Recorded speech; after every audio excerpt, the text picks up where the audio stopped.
Bonjour, mon nom est Alexandre Mialache et je suis spécialiste technique AEC chez Autodesk France.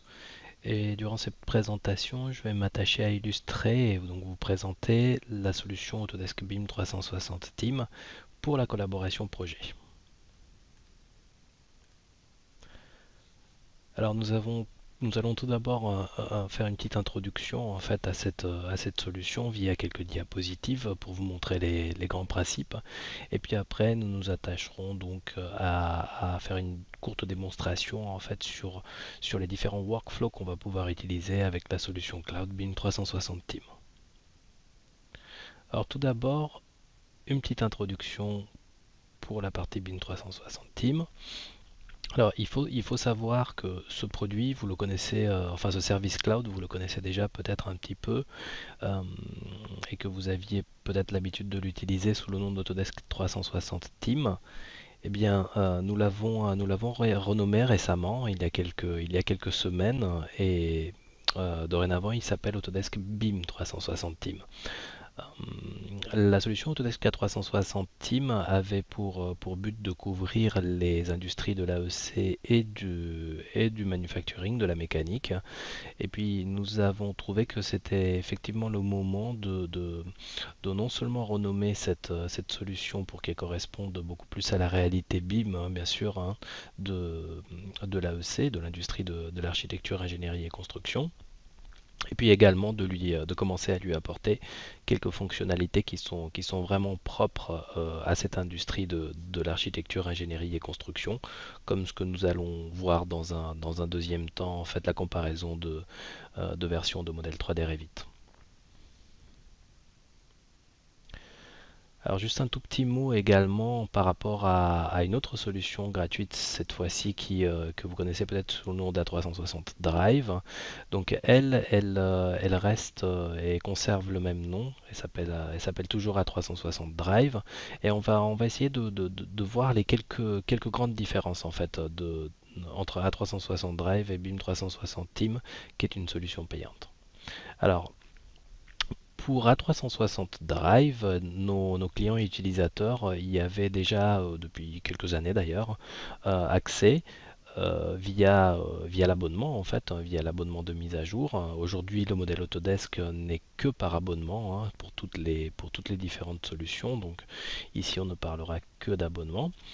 Alors A360 Drive est considéré chez nous en fait comme un espace de stockage personnel où on va pouvoir collaborer avec des interlocuteurs ponctuellement en fait. Euh, il est complètement gratuit et va s'intégrer sur votre ordinateur ou sur votre ordinateur portable comme un disque réseau en fait qui va être mappé avec l'espace de stockage cloud à 360 Drive.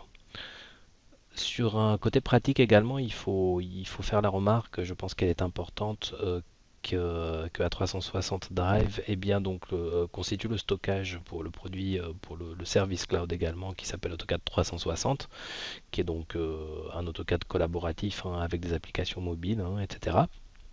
Et puis à titre de rappel, puisque je l'ai déjà mentionné, les utilisateurs d'A360 Drive qui sont abonnés à des solutions Autodesk, que ce soit AutoCAD, Revit, Navisworks, les collections, ont 25 Go de stockage en fait sur cette plateforme pour pouvoir stocker leurs données personnelles et éventuellement les partager euh, avec, avec un autre interlocuteur.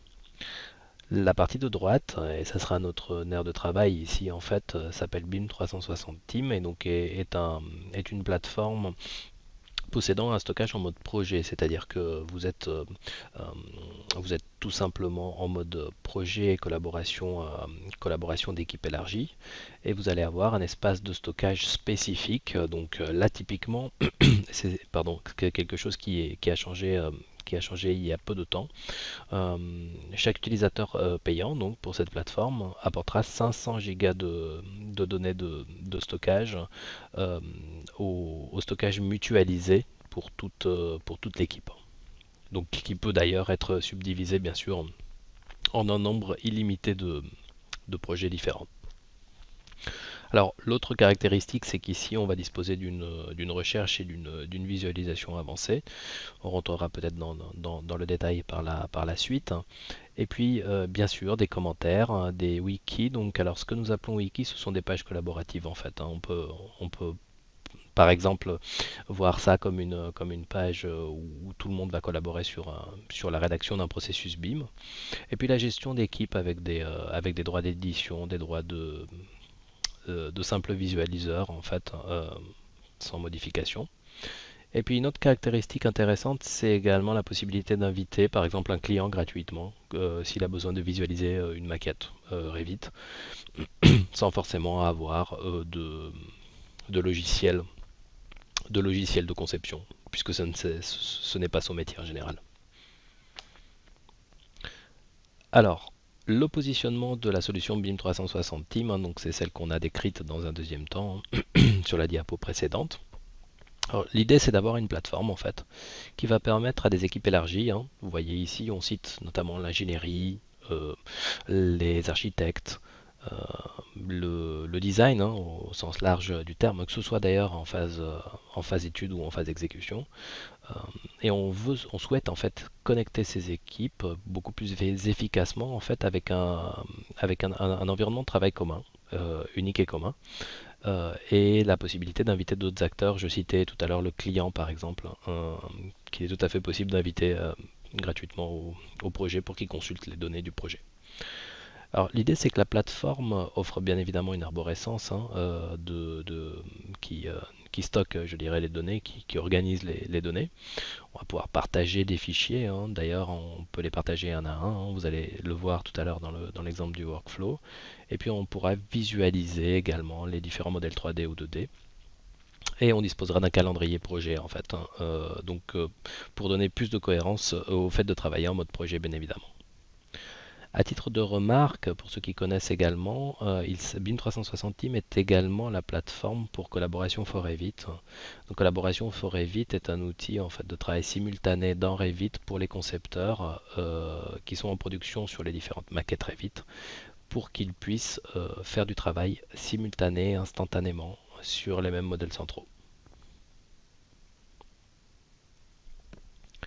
Cette plateforme est également accessible en plusieurs langues. Vous verrez tout à l'heure que dans l'exemple de notre workflow, les interfaces sont en anglais, mais elle existe parfaitement en français, hein, que ce soit sur la partie navigateur ou sur la partie application mobile.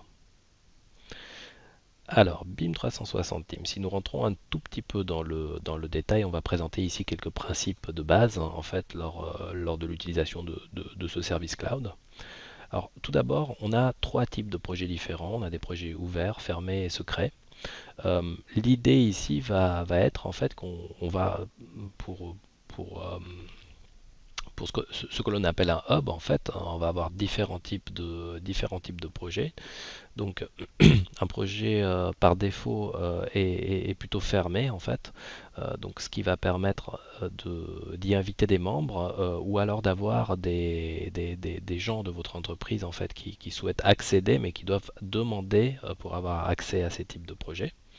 Tandis qu'un projet ouvert est ouvert à tout le monde, c'est-à-dire que non seulement les membres de votre entreprise qui sont invités sur la plateforme voient ce genre de projet ouvert, mais en plus peuvent y rentrer sans autorisation préalable. Le niveau le plus sécurisé, je dirais, en fait, est bien sûr le projet secret, où les membres de la plateforme BIM 360 Team, en fait, euh, ne voient pas un projet secret et devront être invités nommément par un administrateur. Donc, outre la granularité pardon, en termes de projet, il y a également une granularité en termes de rôle, c'est-à-dire qu'on peut être membre, en général, un membre de la plateforme BIM 360 Team, du hub, comme vous le voyez ici sur l'image, va être un membre interne à l'entreprise. Et puis, on peut, donc ça, ce sont les membres payants. Et puis on peut également avoir en fait le rôle de contributeur qui sont les fameux invités gratuits dont je vous parlais il y a quelques instants. Outre ces deux rôles que je vous présente ici, bien sûr, un membre ou un contributeur peut être éditeur, c'est-à-dire qu'il peut accéder à la donnée en écriture, ou alors juste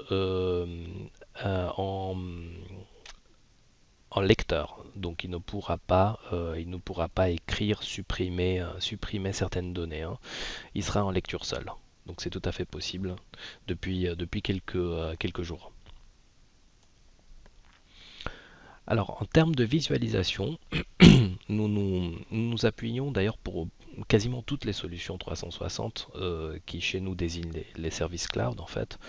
Nous nous appuyons sur quelque chose qu'on appelle Large Model Viewer, qui va nous permettre de très simplement en fait visualiser des modèles, même qui peuvent être de grande taille d'ailleurs, voire complexes de par leur conception, via un navigateur internet. Donc là on peut citer Firefox, Chrome, Internet Explorer, euh, sans avoir de téléchargement à faire pour consulter les différentes maquettes ou les différents documents ou de plugins à installer, hein. Donc c'est complètement simple et très facile d'accès.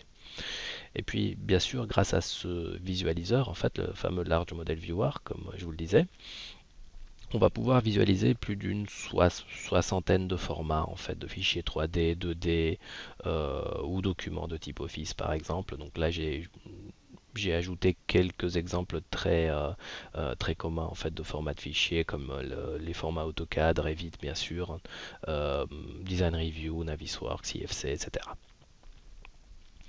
Le plus au niveau des différents modèles 3D intelligents, hein, donc des maquettes de type BIM, c'est qu'on va pouvoir accéder aux propriétés des différents éléments dans la maquette et visualiser ces propriétés pour en discuter avec les autres intervenants ou procéder à des analyses spécifiques en fait sur un élément CVC par exemple. Alors, donc, à titre de rappel, on va récapituler un petit peu les différentes caractéristiques de ce service cloud BIM 360 Team, avec un espace de travail dédié projet, où tous les interlocuteurs vont pouvoir intervenir assez facilement et assez aisément, je dirais. Donc, pour communiquer et collaborer, hein, comme vous le voyez ici. Les données étant centralisées, le calendrier pouvant être connecté à Outlook, en fait, c'est-à-dire qu'il est capable de vous envoyer des invitations. Euh, donc le calendrier projet va vous alimenter si vous voulez votre calendrier personnel, hein. Donc ça c'est quelque chose qu'on a à cœur en fait de mettre ce type de workflow en avant. Et puis l'accès de n'importe où et n'importe quand en fait à la donnée, hein, tout simplement via un navigateur internet ou des applications mobiles qui peuvent être sur plateforme iOS ou Android. On a également donc ce que je décrivais dans la diapositive précédente, c'est-à-dire une visualisation assez puissante de grands modèles et de modèles complexes. Et puis on pourra procéder à une revue de maquette instantanée et de la comparaison de versions pour les modèles 3D Revit. Donc ça, j'entrerai un tout petit peu plus dans le détail dans quelques instants. Alors, justement, la comparaison des versions des différents modèles Revit. Tout d'abord, en introduction, je voulais juste vous dire en fait que ce type de solution de service cloud évolue extrêmement vite. Très souvent, en fait, nous avons presque deux mises à jour par mois, voire une mise à jour par mois. Et nous ajoutons à chaque fois de nouvelles fonctionnalités, hein, que ce soit dans la partie navigateur ou sur les applications mobiles sur iOS ou Android dont je vous parlais tout à l'heure. Et donc, nous avons apporté il y a quelques jours en fait la fonctionnalité de comparaison de versions des différents modèles 3D Revit et les plans qui en sont issus également. Et cette fonctionnalité en fait a pour but de vous montrer très rapidement, de comprendre les différentes modifications qui sont intervenues entre deux versions différentes de la maquette, hein, puisque c'est, comme je vous le mettais ici, un grand challenge en général, surtout lorsque les modèles sont complexes, et d'analyser en fait ces différents changements et de pouvoir y accéder de manière très simple et rapide sur la plateforme BIM 360 Team. Ok, donc maintenant on va passer donc à la deuxième partie de la présentation. Donc je vais vous présenter très rapidement le scénario du workflow proposé. Alors c'est plus les différents rôles de tout un chacun, on a trois avatars ici qui vont s'appeler Yves, Paula et Greg. Et à chaque fois que l'un d'entre eux utilisera en fait les solutions donc qu'on va mettre en avant, les bords de l'écran auront une couleur spécifique en fait. Donc pour Yves ça sera vert, pour Paula rouge et pour Greg ça sera bleu.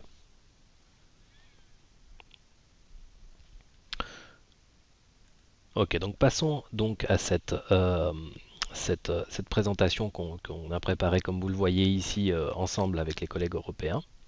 Donc l'idée ici, ça va être bien sûr en fait de, de nous trouver donc en phase de conception. Donc c'est l'architecte, enfin ou l'ingénieur CVC Yves qui travaille ici dans Revit hein, sur un modèle donc de Revit MEP. Et ce qu'on va voir ici, c'est que bien sûr, on va pouvoir éventuellement renseigner un hyperlien sur un objet du modèle.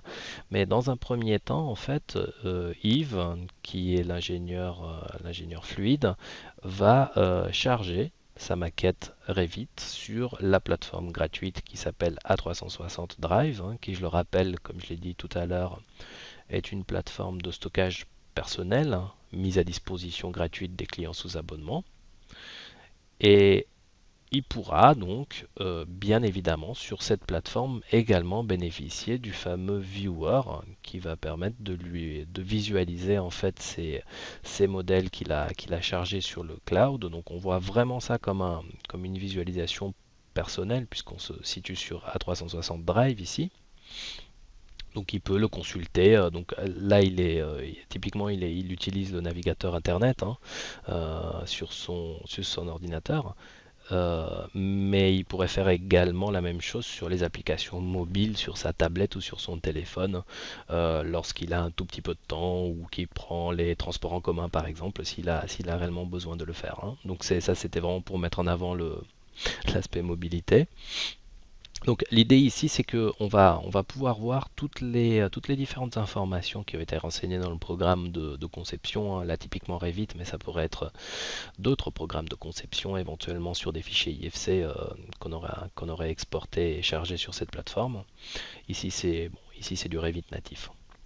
On va pouvoir visualiser tout ça. Donc vous voyez la fluidité. Bon, le modèle n'est pas extrêmement complexe, mais ça vous donne une idée en fait des euh, des différentes manières de visualiser les éléments. Et puis on a accès à tout un tas d'outils en fait sur ce viewer comme les sections. Hein. Donc là il a typiquement utilisé une sorte de section en fait pour, euh, pour visualiser et je dirais filtrer en fait certaines vues d'éléments. On peut par exemple utiliser ces différentes sections pour visualiser les éléments étage par étage, ce qui dans le travail de tous les jours est sans doute assez précieux. Bon, il y a également des fonctionnalités donc, qui sont en général un petit peu plus propres à la mécanique, c'est-à-dire une sorte d'explosion pour voir les différents éléments et pouvoir les isoler, hein, comme il vient de le montrer ici, mais également encore une fois, les propriétés des différents éléments. Voilà, donc ça c'est pour illustrer le fameux Large Model Viewer, mais vous voyez que non seulement on a accès bien sûr aux propriétés des éléments, mais on a également donc accès à l'arborescence en fait du modèle initial.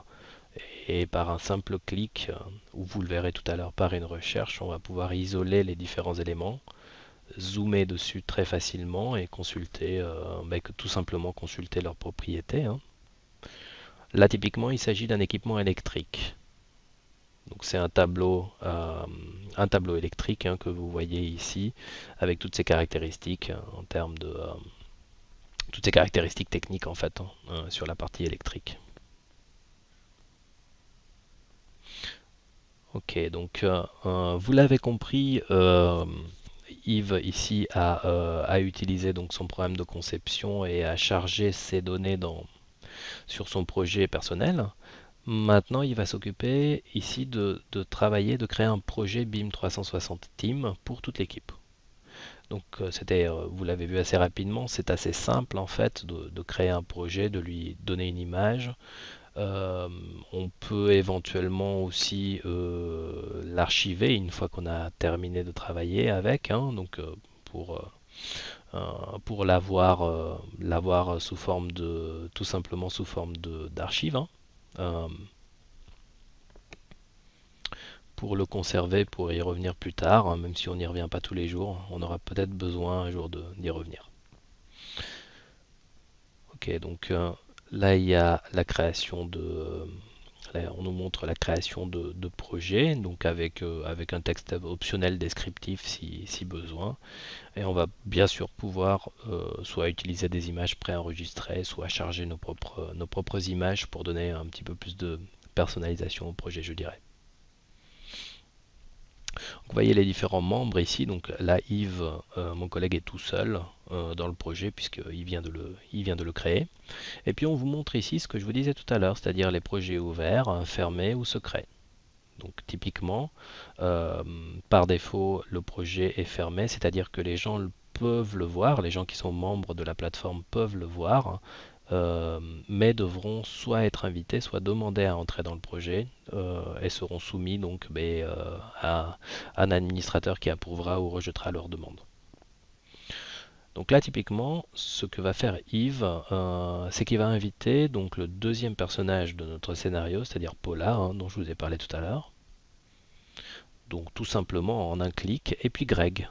Greg également, donc il invite les deux protagonistes en fait qui vont collaborer avec lui sur le projet d'un simple clic, hein, il suffit de rentrer les emails et ils recevront bien sûr tout simplement les invitations par email et ils pourront accéder. Alors, les discussions sur cette plateforme, ça c'est quelque chose d'assez important. Donc là, on parle de discussion au niveau projet en fait, hein. Donc c'est pas particulier à un modèle ou à un objet du modèle. Donc bon, il suffit il suffit de donner un titre à sa discussion, éventuellement une description sommaire, hein.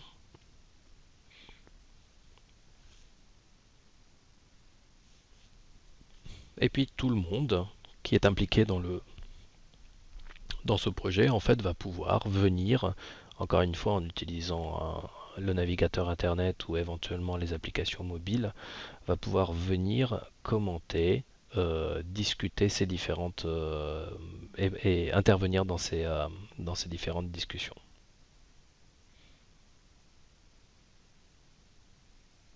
Alors, l'idée ici, c'est que Paula vient de recevoir l'invitation de Yves. Alors, ça, c'est un contexte un petit peu particulier. Ça veut dire que Paula était déjà membre de BIM 360 Team, mais n'était pas encore membre du projet. Donc, elle vient d'accepter directement dans l'interface de BIM 360 Team l'invitation de Yves et accède donc bien évidemment au projet et puis peut voir la conversation qui ici lui demande d'utiliser le calendrier du projet afin d'organiser les différentes phases, rendez-vous de révision à distance en fait de revue de projet à distance pour ce projet particulier. Là, on retourne sur l'ordinateur de Yves qui lui a donc bien sûr un historique sur l'activité et donc les réponses que l'autre personnage Paula a pu lui faire. Donc, donc là, on peut voir que les deux protagonistes ont accepté les invitations. L'idée maintenant, c'est que Yves, comme on l'a vu dans les étapes précédentes, a chargé en fait ce modèle Revit sur son espace personnel à 360 Drive. Et bien directement à partir de cet espace personnel, il peut copier son fichier donc CVC de Revit directement dans l'espace projet BIM 360 Team, comme vous le voyez ici. Donc voilà, ça s'est passé quasi automatiquement en fait. Donc on a fait communiquer les deux espaces cloud. Et maintenant ce projet BIM 360 Team en fait, qui est collaboratif puisqu'il est sur la plateforme collaborative euh, à présent, eh bien, est accessible par tout le monde. Donc typiquement là les bords de l'iPad en l'occurrence et donc de l'appli mobile BIM 360 Team ici sont bleus, ça veut dire que c'est Greg qui intervient. Donc Greg, le deuxième invité, le deuxième personnage après Paula, va pouvoir utiliser son iPad sur chantier et visualiser le modèle que Yves a publié dans, dans l'espace collaboratif BIM 360. Et donc c'est exactement le même type de viewer que vous avez vu tout à l'heure dans l'explorateur internet, hein, qu'on se trouve ici. Vous voyez la facilité de tourner autour des différents modèles, même complexes. Et donc on va pouvoir visualiser, consulter, analyser les différents modèles ici. Et bien évidemment commenter, envoyer un commentaire à tous les membres du projet ou à des membres spécifiques.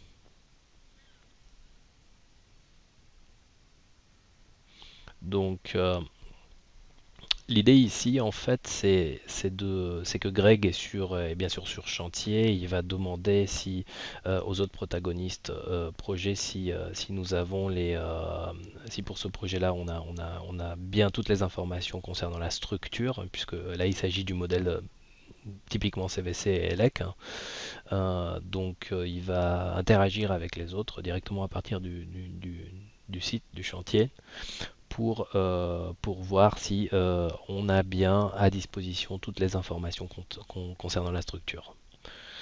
Et puis, bien évidemment, il va suite donc à sa visite sur chantier, après, je sais pas, après avoir visité donc justement le dernier étage et vu euh, l'équipement mécanique en fait qui sort en étage supérieur, le revoir, consulter ses différentes propriétés et éventuellement faire un commentaire dessus.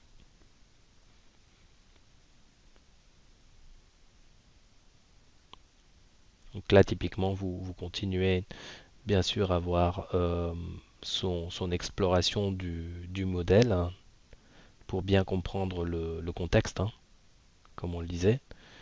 Et puis l'idée ici, ça va être bien évidemment qui va communiquer, euh, et surtout demander à l'ensemble de l'équipe en fait plus de précision sur cet équipement terminal de toiture pour pouvoir avoir toutes les informations à sa disposition. Vous voyez, les commentaires sont versionnés, hein. Donc vous avez la version 2, donc c'est un commentaire typiquement sur un objet, hein. Donc on vient de faire pour faire le distinguo avec le commentaire numéro 1. Le commentaire numéro 1 était général au niveau du projet. Enfin pas au niveau du projet mais au niveau du modèle. Et là ici c'est sur un objet du modèle. L'idée ici ça va être bien sûr dans cette phase, donc on revient au rôle d'Yves sur son ordinateur qui va ouvrir sa maquette dans l'espace collaboratif de BIM 360 Team et il va bien évidemment, hein, c'est le but, visualiser les commentaires que son collègue Greg ou son collaborateur Greg aura fait sur chantier. Donc le commentaire numéro 1 qui n'est pas spécifique à un objet et le 2 qui est bien spécifique à l'équipement terminal d'air en toiture. Donc là, il va tout simplement essayer de répondre en fait à la demande de Greg, c'est-à-dire quelles sont les différentes spécifications, quels sont les détails sur ce terminal. Lui aussi, s'il a besoin de plus de renseignements directement dans le contexte, il peut visiter entre guillemets, le modèle, hein, et se rendre compte de ce qui se passe, hein. Donc éventuellement comparer à d'autres terminaux similaires.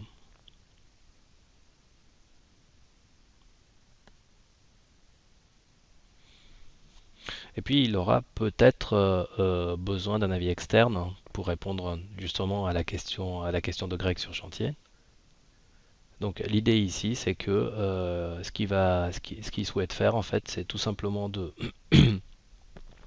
d'inviter Paula, qui elle est peut-être spécialiste de ce type d'équipement, d'inviter Paula, ou en tout cas de prévoir avec Paula une session de revue de maquette. Et pour cela, il va utiliser le calendrier de BIM 360 Team, où il va créer un nouvel événement. de révision, révision simultanée, revue de maquette simultanée, on va dire. Donc là, typiquement, il a juste collé le lien qu'il a généré en fait dans l'événement. Et bien sûr, lorsqu'il a envoyé cette invitation, Paula, dans son interface, également sur navigateur internet, y a accès. Alors, bien sûr, là on l'a pas montré, mais elle peut également, dépendant des paramétrages, recevoir une invitation Outlook. Et donc l'événement sera sauvegardé dans son calendrier personnel. Mais ici, on vous l'a montré pour plus de simplicité, donc via l'interface internet de l'explorateur. Donc ici, vous voyez en fait les deux personnages. Donc en arrière-plan, on a l'ordinateur d'Yves, et puis entouré en rouge, on a l'ordinateur de Paula. Et vous voyez en fait que en ayant organisé cette séance de révision en direct, donc de manière très très simple, eh bien on peut facilement, donc on a une petite fenêtre qui permet de discuter, de chatter en direct, qui peut être importante. Donc vous voyez ici les deux personnes discutent et vont essayer justement de faire la revue de maquette et de régler le problème, en tout cas d'apporter une réponse en fait à leur collaborateur Greg.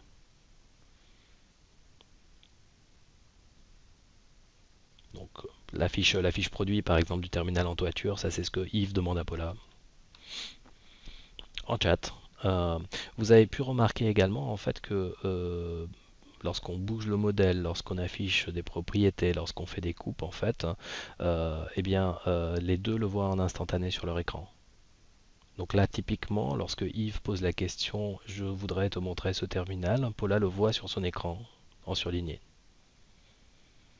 C'est vraiment l'outil par excellence pour la revue de projet en ligne, déporté. Donc on n'a pas besoin d'être dans la même agence ou entreprise ou salle de réunion. On peut faire ça de n'importe où.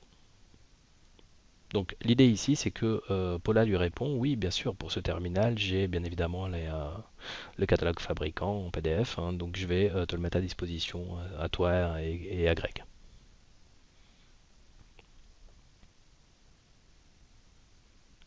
Donc ce qu'on va faire, enfin là on retourne dans la peau de Paula en fait et on va charger le fichier PDF catalogue fabricant du terminal, qui peut être très très facilement, ou en tout cas le détail, qui peut être très facilement visualisé sur la plateforme sur le navigateur internet.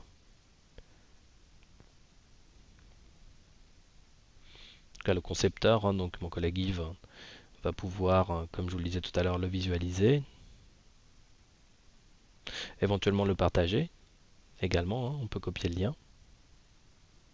Donc là, le PDF se trouve sur la plateforme collaborative et il revient dans le modèle Revit. Et vous savez, ou alors vous ne savez pas, donc je vous le montre, vous le découvrez, sur un élément dans Revit, bien évidemment, on peut ajouter une URL. Donc on ajoute un hyperlien facilement, directement dans le modèle initial de conception.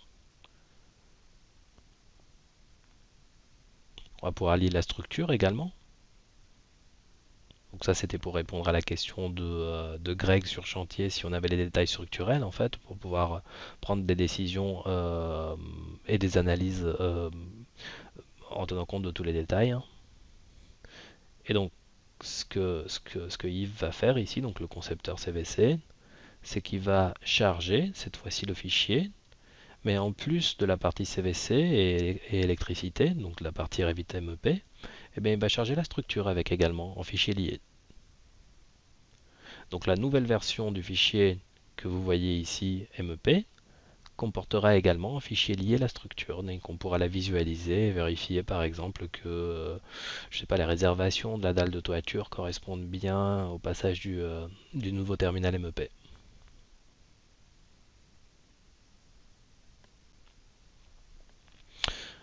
Voilà, donc ici Yves vérifie son travail, donc on peut voir que non seulement la nouvelle version, donc la V2 que vous voyez en haut sur votre écran de ce fichier, non seulement elle a été mise à jour, mais en plus, comme indiqué, on a pu charger en fait un modèle technique, enfin installation technique, mais avec également le modèle structure qui est lié, le modèle Revit structure, qui a d'ailleurs pu être fait par une autre entreprise, hein, par exemple. Et on va pouvoir visualiser les différents éléments. Donc là, typiquement, on sélectionne l'élément concerné. On voit que bien sûr, l'URL a été propagée hein, depuis le programme de conception. Très très facilement, on clique sur l'URL et cela nous amène sur le bon document qui est stocké dans l'espace collaboratif, qu'on peut consulter et voir le différent fonctionnement de l'équipement terminal ici. Alors, ce qu'on va faire maintenant, en fait, dans un deuxième temps, c'est qu'on va utiliser le logiciel Navisworks pour faire un comparatif de versions, donc avec pour but d'analyser en fait les différences entre les versions entre les deux versions hein, que vous voyez ici des fichiers. Donc on télécharge le modèle. Alors, comme vous le voyez, c'est un modèle zippé. Pourquoi il est zippé? Parce que vu que le MEP et la structure sont liés, eh bien c'est de cette manière que lorsqu'on télécharge le modèle, il va nous zipper les deux fichiers liés ensemble. Et on aura sur notre ordinateur en fait les deux fichiers. Là ici on voit le premier, hein, celui qui n'avait pas de lien, celui qui n'avait pas d'hyperlien pour la fiche fabricant ou le détail technique. Donc on va ici l'appeler V1 et on va l'exporter vers le logiciel donc Desktop Navisworks. Donc ça c'est pour la version 1. Et maintenant on va traiter la version 2, donc celle où on avait chargé et le fichier structure et le fichier MEP, et surtout sur l'équipement terminal on avait un hyperlien. Donc lui, ce qu'on va faire c'est qu'on va l'exporter vers Navisworks également, mais on va l'appeler V2.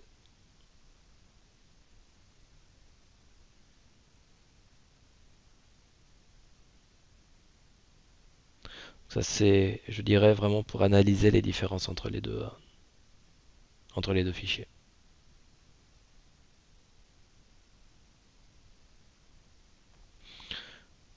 Ok, une fois cette étape réalisée, donc notre ingénieur CVC Yves va ouvrir les deux versions de modèles dans Navisworks que vous voyez ici dans l'arborescence. Donc ils sont en quelque sorte superposés. Hein.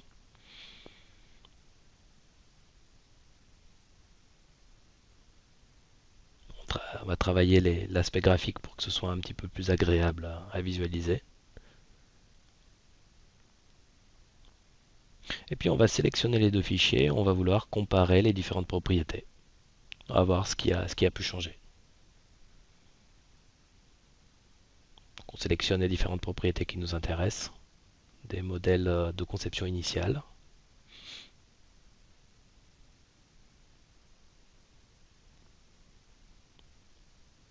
Et on va pouvoir lancer une vérification. Voilà.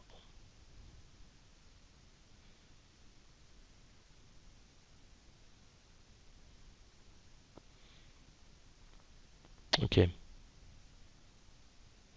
Donc ici, le logiciel nous a créé des sets de sélection en fait entre ce qui est différent et ce qui est identique et ce qui est différent entre les deux versions de fichiers. Donc là, typiquement, on vient de cliquer sur le premier fichier. Ici, on a le deuxième, la V2. Et ici, on va pouvoir isoler. Voilà. Isoler les différences.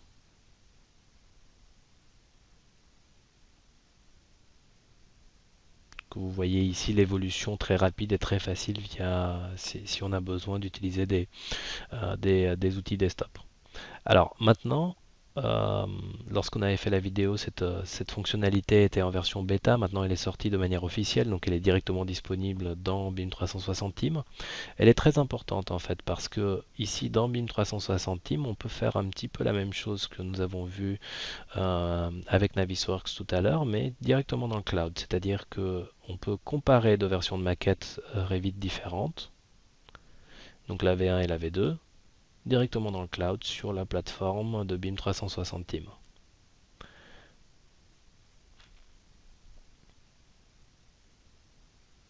Donc, une fois qu'il aura comparé les deux versions de modèle, on va pouvoir avoir un résumé de ce qui a été ajouté, modifié ou supprimé entre les deux versions, de manière très graphique, très visuelle et très accessible.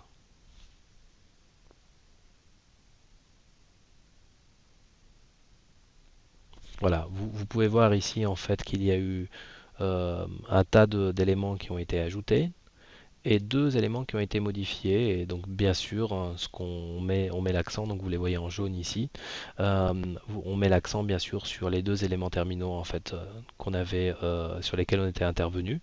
Et vous voyez que entre la version 1 et 2, c'est l'URL, donc l'hyperlien en fait qui a été ajouté et qui a été modifié, donc enfin qui a été ajouté et le système nous le détecte très très bien. Donc on est très chez Autodesk, on travaille beaucoup dans ce sens-là, c'est-à-dire qu'on est très sensible à pouvoir amener de plus en plus un historique complet des différents changements et comprendre et analyser les modifications qui peuvent subvenir très souvent sur les différents modèles. Alors ici, à titre de bonus à la fin de cette vidéo, donc on vous montre un projet qui est en version bêta également, mais accessible et utilisable par tout le monde, qui permet de faire des recherches. Donc sur un projet qui s'appelle Design Graph, qui est accessible à partir de BIM 360 Team, hein, même si vous l'essayez en version gratuite, vous y aurez accès, pour regarder un petit peu et faire des recherches très intelligentes sur tous les éléments en fait qui sont stockés sur votre espace cloud. À savoir que vous pouvez rechercher un type de tuyau particulier et puis lui il va passer en revue tous les modèles existants, toutes les familles, tous les éléments et puis il va vous sortir en fait un résultat à cette recherche. Le gros avantage, c'est qu'on travaille à ce que cette recherche soit de plus en plus intelligente, c'est-à-dire que en donnant des critères, on souhaite euh, que le système apprenne au fur et à mesure que vous lui faites faire des recherches et qui vous sortent des résultats en fait de plus en plus intelligents en fait selon votre manière et selon vos critères de recherche. Donc c'est un projet pilote et ça vous donne une idée en fait de notre travail en recherche et développement également pour le futur. Voilà, donc j'en ai terminé avec cette vidéo de workflow. En résumé, pour la solution BIM 360 Team, ce que j'aurais voulu que vous reteniez en fait après ces quelques minutes passées ensemble, en fait, c'est que on a une base de données projet centralisée avec un accès pour tout le monde, tous les différents intervenants, peu importe le lieu ou le moment en fait. Et on a ajouté à ça l'aspect mobilité notamment, donc on peut y accéder d'un ordinateur ou d'autres périphériques comme les tablettes ou les téléphones portables. L'exploration est extrêmement facile, rapide et précise, hein, avec beaucoup de formats pris en charge. C'est quasi exhaustif la liste, hein, un peu comme Navisworks pour ceux qui connaissent, de fichiers 2D et 3D. Et puis une recherche indexée en fait sur les fichiers mais également à l'intérieur des modèles. Donc on va pouvoir chercher les escaliers, les portes comme on vous l'a montré pour trouver l'information rapidement, simplement et pour pouvoir l'analyser. Euh, Ça fait partie de ce que je vous disais tout à l'heure, c'est-à-dire notre travail autour de l'historisation de la modification et savoir qui, pourquoi et où ça a été fait. Voilà, je vous remercie beaucoup pour votre temps et à bientôt pour de nouveaux épisodes concernant nos solutions.